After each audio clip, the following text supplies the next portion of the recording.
Komisi 3 DPR RI memanggil Kapolresta Sleman dan juga Kepala Kejaksaan Negeri Sleman mengenai kasus suami korban jambret yang menjadi tersangka kecelakaan lalu lintas. Kami ajak Anda pemirsa untuk langsung menuju ke gedung DPR RI. Sudah ada rekan kami Margareta Novita di sana.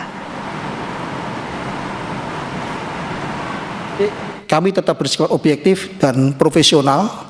Penyidik melakukan pencarian bukti baru supaya terang faktanya benar tidaknya adanya informasi yang disampaikan oleh paman korban yang penasihat hukumnya tadi. Setelah penyelidik mendapatkan bukti baru berupa rekaman CCTV, didapatkan fakta baru.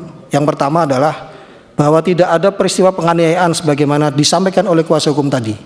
Jadi kasus yang disampaikan katanya ada penganiayaan itu tidak ada. Namun penyidik juga mendapatkan 2 CCTV dalam peristiwa laka lantas. Terlihat dari 2 rekaman CCTV bahwa dari sudut depan terjadi kecelakaan, terlihat bahwa motor tidak berada di luar jalur, melainkan sudah berada di jalurnya. Namun terjadi pemepet hingga tersinggol keluar jalur dan akhirnya ditabrak dari belakang sehingga terbang dan terpental dari motornya.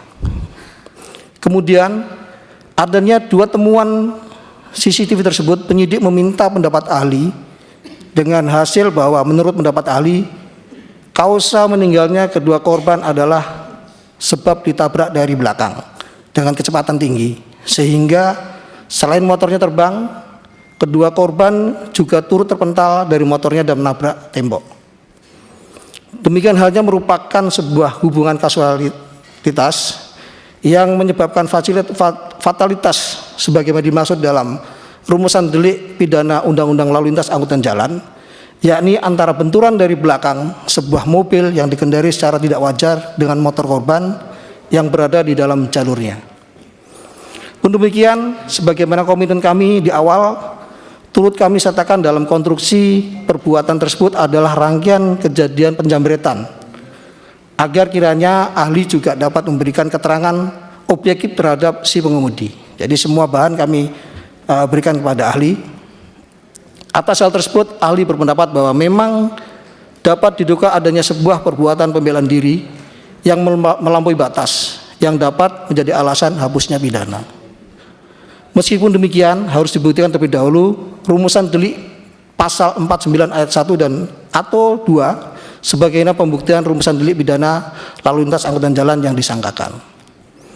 Penyidik juga telah memeriksa saksi ahli dari Balai Pengelola Transportasi Darat kelas 2 Daerah Istimewa Yogyakarta, di mana ahli menyampaikan bahwa tindakan pengemudi mengemudikan kendaraan di jalan telah mengabaikan kaidah berlalu lintas dengan cara memepet dan mengemudikan kendaraan dengan kecepatan tinggi, sehingga dapat dikategorikan mengemudikan dengan tidak wajar.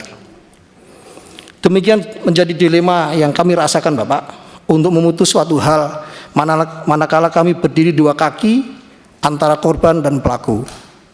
Untuk itulah kemudian kami dudukkan betul kewenangan apa yang dimandatkan undang-undang kepada kami, yakni sebagai polisi kami hanya semata-mata mencari dan mengumpulkan bukti serta membuat terang tindak pidana, bukan memutus suatu hal atas nama keadilan yang merupakan kewenangan hakim.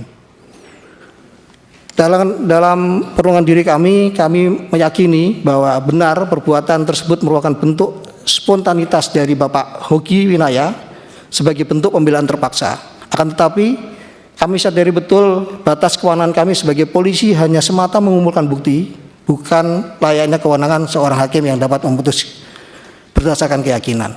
Oleh karenanya, saat kami kumpulkan bukti-bukti, kami buat seterang-terangnya peristiwa tersebut tidak hanya merugikan saudara Hoki dalam perbuatan laka lantas, namun juga hal menguntungkan saudara Hoki dalam perbuatan pembelaan terpaksa. Untuk ini pula ketika kami terima permohonan tidak dilakukan penahanan dan pinjam pakai barang bukti dari pemohon oleh saudara Hoki, kami pertimbangkan adalah selagi masih batas kewenangan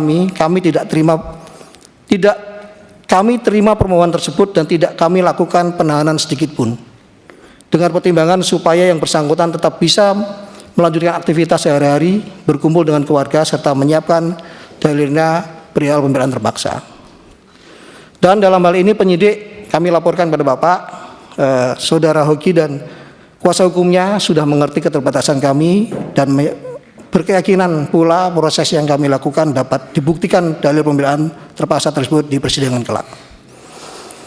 Izin kami laporkan, sepanjang proses penyidikan ini pula kami sudah mencoba berbagai upaya agar masing-masing pihak mau bertemu dan melakukan mediasi dalam rangka terselesainya perkara ini dengan berdasarkan keadilan restoratif. Namun pada upaya ini belum berujung pada bertemunya para pihak, yang mana meskipun penyidik sudah mencoba menginisiasi pertemuan tersebut dengan mengirimkan kontak kuasa hukum satu sama lain, akan tetapi masing-masing pihak terkesan saling menunggu siapa yang duluan karena merasa memiliki pembenaran sendiri.